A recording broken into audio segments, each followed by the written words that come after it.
नए संसद भवन के लिए तैयारियां पूरे जोरों शोरों से चल रही हैं। हालांकि राजनीति भी इस पर खूब तेज है, लेकिन वहीं दूसरी ओर नए संसद में क्या नया है, क्या कुछ खास है, ये जानने के लिए भी लोग काफी ज्यादा बेताब हैं।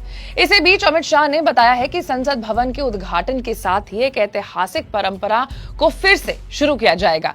नाम है सेंगोल। लेकिन क्या है सेंगोल और क्या है ये परंपरा और इसका महत्व क्या है, आज बात इसी मुद्दे पर करेंगे। Hello and welcome to Uncut, मैं हूं आपके साथ आशीष सिंह। सेंगोल आखिर ऐसा क्या है जिसे लेकर इतनी बात हो रही है? ये एक परंपरा है जिसे सेंगोल कहा जाता है। ये युगों से जुड़ी परंपरा है। इसे तमिल में सेंगोल कहा जाता है और इसका मतलब है वेल्दी होना, यानी संपन्न होना। इस अवसर पर एक ऐतिहासिक घटना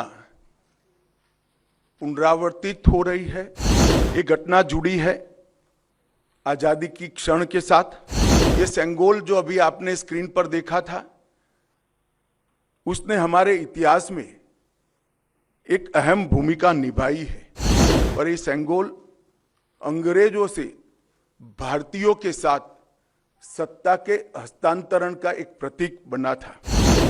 सेंगोल की स्थापना के लिए संसद के भवन से अधिक उपयुक्त और पवित्र और उचित स्थान कोई हो ही नहीं सकता।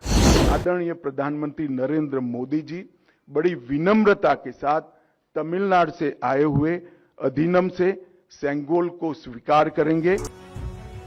सेंगोल को हिंदी में राजदंड कहा जाता है। सेंगोल की गहरी जड़ें देश की परंपरा से जुड़ी हैं। तो बात है आजादी के बाद जब अंग्रेज सत्ता सौंप रहे थे तब की।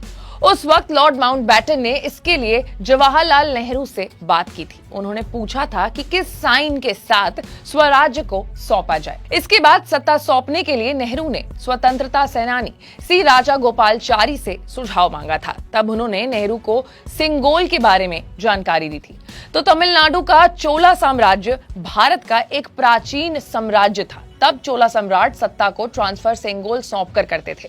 भगवान शिव का इवोकेशन करते हुए राजा को इसे सौंपा जाता था। नेहरू को राजा गोपालाचारी ने इसी परंपरा के बारे में बताया था। इसके बाद पंडित जवाहरलाल नेहरू ने सेंगोल परंपरा के तहत सत्ता सौंपने की बात को मानी और तमिलनाडु से इसे मंगवाया गया था।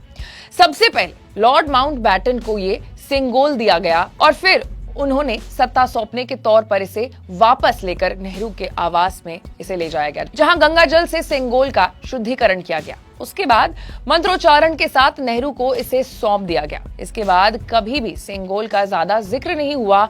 जब B.R. सुब्रमण्यम ने अपनी किताब में इसके बारे में बात की तो सेंगोल चर्चे में दोबारा आया। तमिल मीडिया में इसकी खूब चर्चा हुई। इसके बाद प्रधानमंत्री नरेंद्र मोदी ने इसकी जांच और इतिहास के बारे में पता लगाया। पता चला कि सेंगोल प्रयागराज के इलाहाबाद संग्रहालय में मिला और फिर उसे वापस लाने का फैसला किया गया। सेंगोल को नई संसद में लोकसभा स्पीकर की कुर्सी के पास में रखा जाएगा और अब से सेंगोल को देश के पवित्र राष्ट्रीय प्रतीक के तौर पर भी जाना जाएगा। तो इसी लिहाज से सेंगोल को नए संसद में रखे जाने की तैयारी की जा रही है। वहीं दूसरी तरफ भारत की जो नई संसद है उसका काम पूरा हो चुका है और अब 28 मई को पीएम नरेंद्र मोदी इसका उद्घाटन करने जा रहे हैं। ऐसे तमाम बड़े खबरों से अपडेटेड रहने के लिए आपको अनकट को लाइक, सब्सक्राइब और शेयर करना होगा। मैं थी आपके साथ आशीष सिंह।